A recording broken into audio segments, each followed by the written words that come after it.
Tusalie katika kaunti hiyo hiyo. Jamii ya Waluhya inayopatikana katika kaunti ya Uasin Gishu kwa mara ya kwanza imefanya uchaguzi wa baraza la wazee kwa mfumo wa kidemokrasia, haki na pia usawa katika jiji la Eldoret. Uchaguzi huu ulifanyika na kutamatika vyema kwa amani, ukilenga kuimarisha sekta ya uongozi miongoni mwa jamii hiyo. Mambia Nyansire anatupambia kitengo chetu cha ripoti yako jioni ya leo.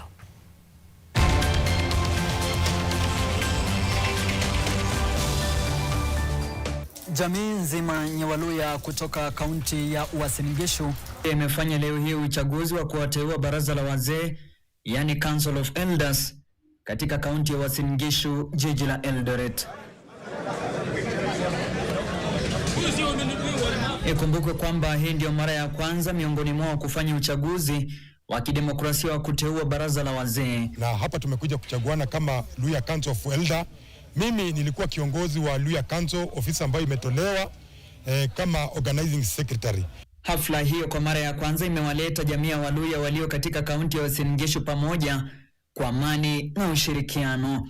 Kwa mara ya kwanza tumepata nafasi ya kutengeneza kamati yetu. Uchaguzi ulifanywa kwa haki na usawa, ukiwashirikisha vijana, wamama, walemavu na wazee. Aidha, katika ngazi ya juu aliyeibuka mshindi ni Morris Manana.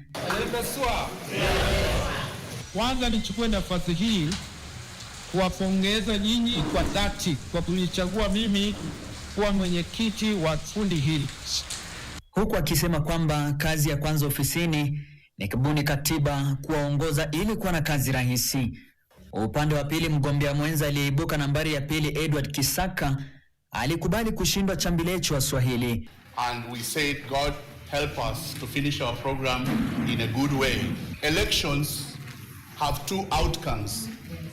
There is a winner and there is a loser. And anytime you come into an election, know that you can either win or you can lose.